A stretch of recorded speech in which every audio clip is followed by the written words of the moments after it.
start taking things a little more seriously. We're gonna do something this morning that we have not done in a while, and that is push to a heavy 1-rep split jerk. I'm not sure when the last time I had split jerk program, but something I like to keep in every once in a while. I used to do a lot with the Olympic lifts. We don't really do all that much anymore. We throw some cleans and stuff in every once in a while, but today's more of a heavier shoulder day and had a good rest day yesterday, so I'm gonna try to see what we can build to. The goal is not to miss and to get to a heavy without reaching a max and really pushing it past the point of being comfortable. We got the whole morning, it's the weekend, so I'm gonna take my time building to this one. Not gonna hold it to too many set rest intervals, just kind of base it all off by feel. I'll give myself a half hour to build to a 1-rep heavy. We'll do a little Metcon afterwards. But we'll go through this, how I warm up, how I prep for it, how we build in jumps, what we're going off of, and then get into the working sets.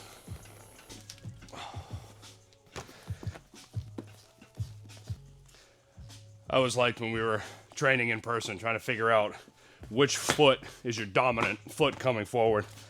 We just catch people standing and not paying attention and push them from behind. And whatever leg went forward to catch their fall, just instinctually and reactionary, strictly reactionary, was whatever we'd make them go with on the thing. Just try to find that comfort level. I always like that move. I don't think there's any science behind it, but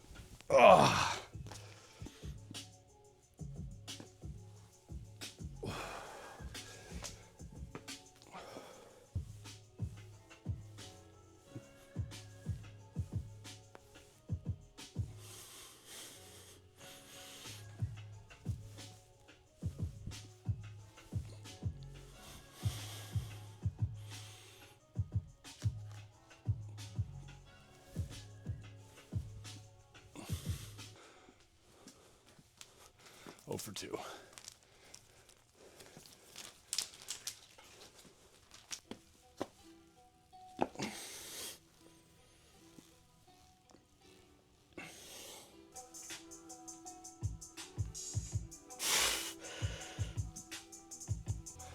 Always some sort of pulling on these bands prior to pressing. I like that contrast of different angles of pulling before we go into any press motion.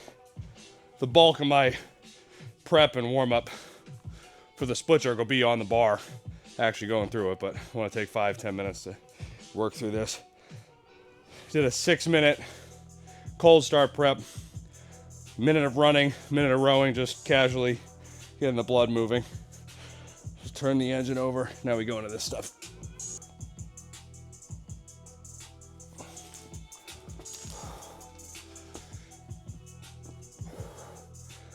The band does a pretty good job of pointing out and isolating where I feel any tightness or restricted mobility. You can kind of just hit it before we hammer away on the bar.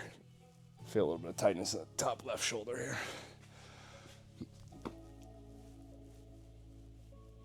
Nothing we can't work through though.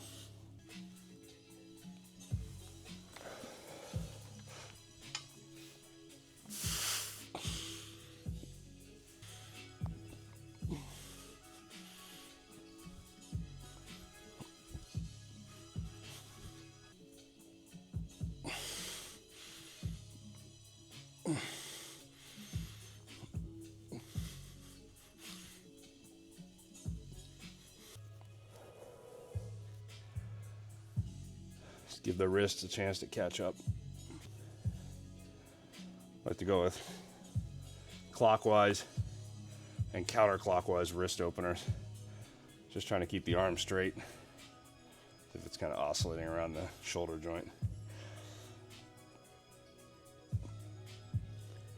One at a time, forward and backwards. You feel it stretching out inside, especially when you go overhead.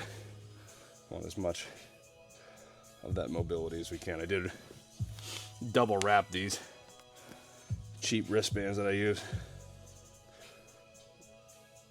A little extra support as the weight gets heavier.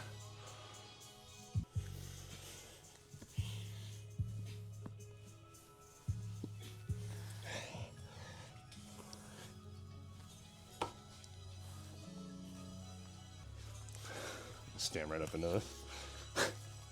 One of the things I always struggled with the most when it came to the jerk was making sure that I was balanced when we catch that jerk overhead. And the back foot is almost, in my opinion, more important than the front foot when it comes to planting. Where we land should be about 90-90. I've talked about it before in the sandbag piece, but I know if I go here, this is the best position for me. If you were to start loading weight up on my back in this position right here, and I could tuck my toe under, right in this 90-90 is where I would be strongest standing up to lift that weight. So that's where I want to catch the weight overhead.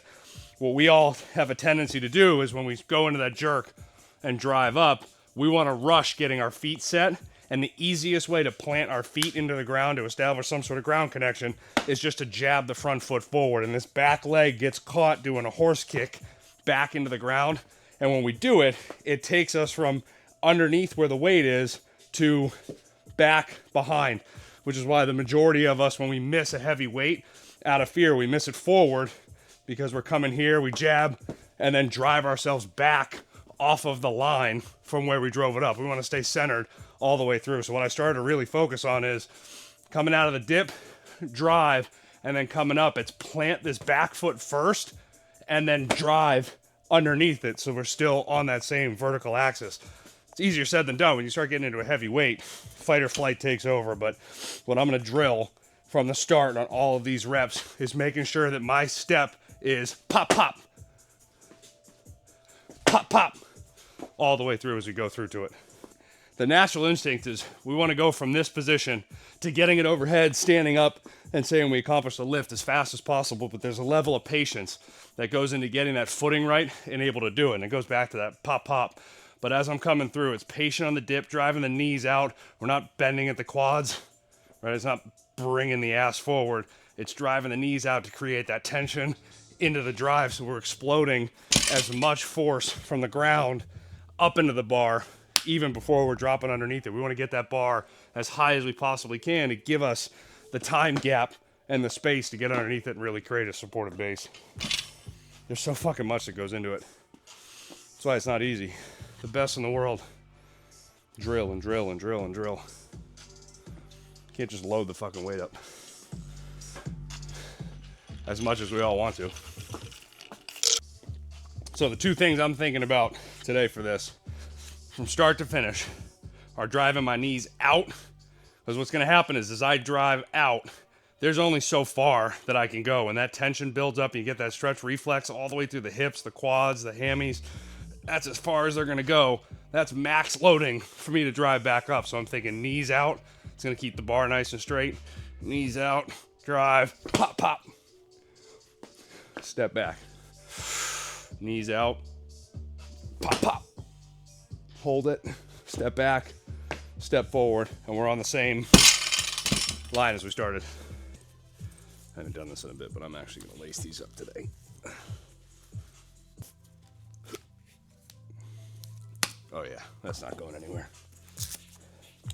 All right, so we're building a heavy. Where do we start? I'm just going to go right to 135. I don't really have a target. I guess I'd like, good start. I'd like to still be in the threes. I have much of a expectation and won't be disappointed if we don't.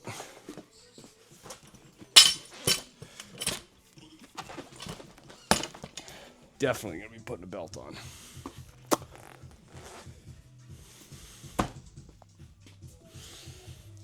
Start with some push presses.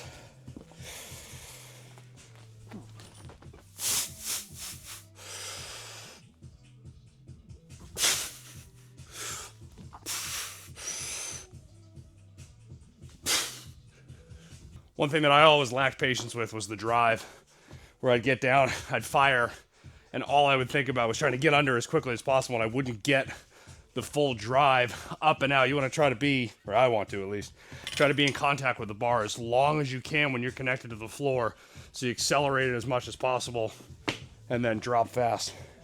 Just popping it isn't enough, at least when it gets heavy. You start drilling that at the beginning, kind of feel that feeling.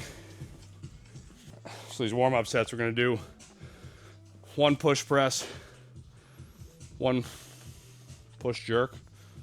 Now we'll just skip the push jerk. Let's get into the feet. One push press, one push jerk. Or split jerk.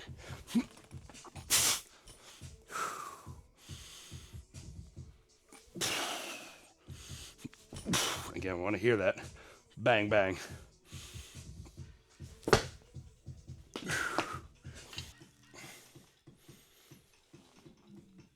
Still just feeling my body out as we go through these warm-up sets too. Since we're going heavy, working will just be when I feel like we're really into it.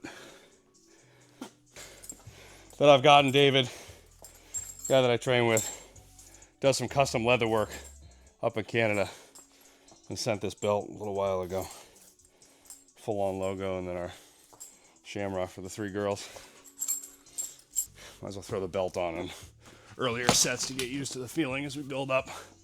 Never really made sense for me to, if I know I'm going to wear the belt for the heavier sets, which I'm going to, whether you're in the camp of wearing a belt or not, might as well put it on as quickly as you can from the beginning.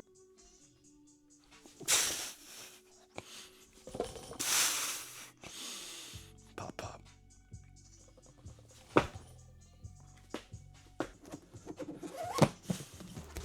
Rolling the weight up on change plate helps.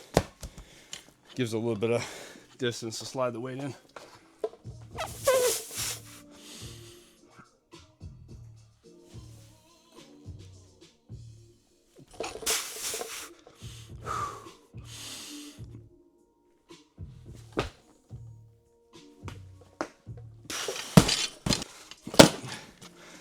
To be clear, David didn't just send me this belt, I bought it. You gotta support your people. Does some amazing leather work.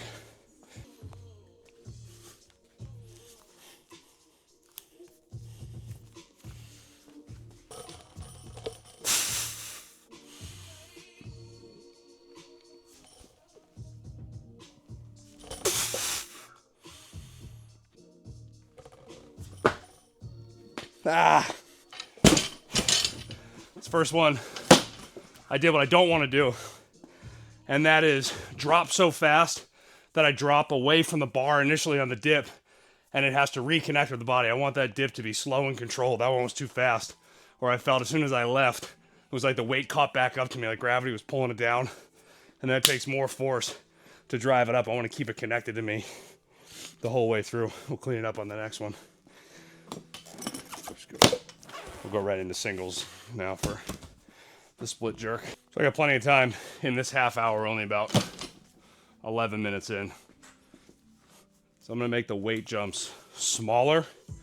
We hit more reps. I'm not really worried about fatigue in that sense. I'm worried about the neurological overload of going from like 245 to 275, not knowing where I am. I mean, this is a relatively, we're testing this back out.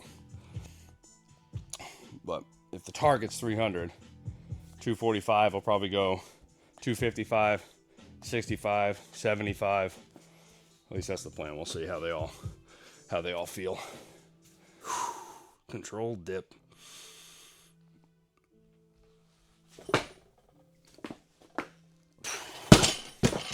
Getting used to having that weight overhead. That was a little better. Pop, pop.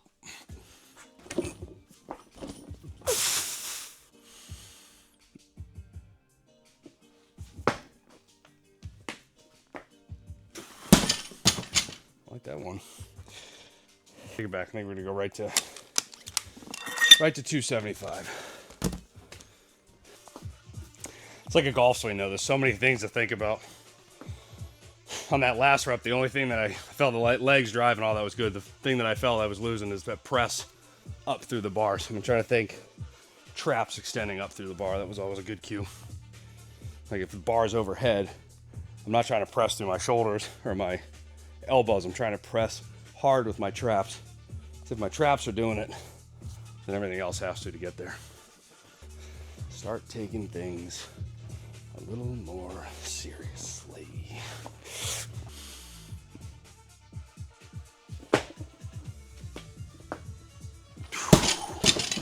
That will do.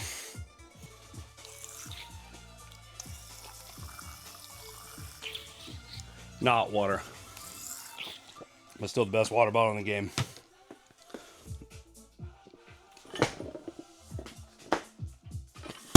Fuck yeah. This is what we came for. Tell you right now, if I miss this and I feel like it's there, I'll try it again. If not, we'll call it. The old rule is you get 3 misses out of weight.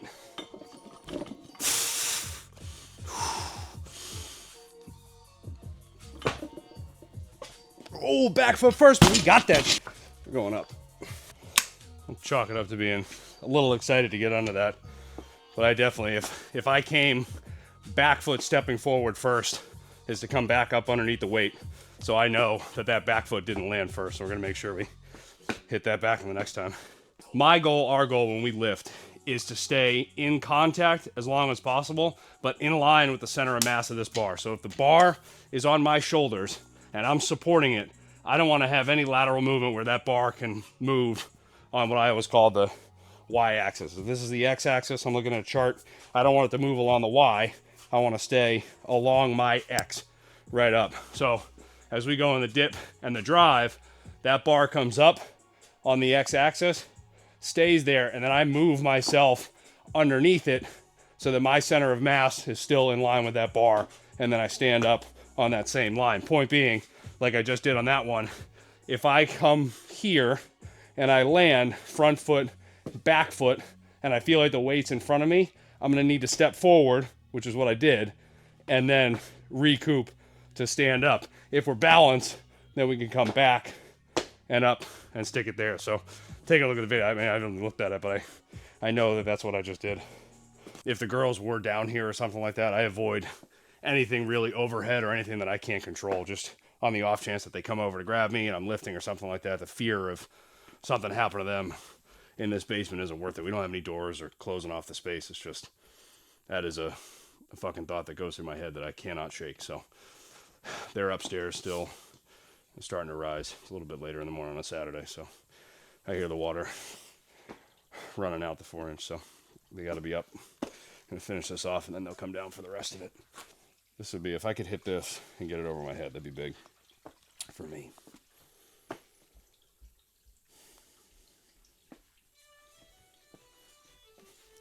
This should do it.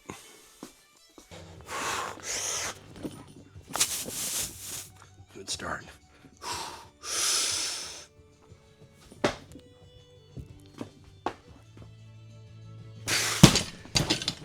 Little elbow bend, but we'll take it. That's it. 315 on the board. Feel good about that. Could have been cleaner. Elbow bend would have disqualified it for the people that count. But for me in the basement, just us, that'll do, pig.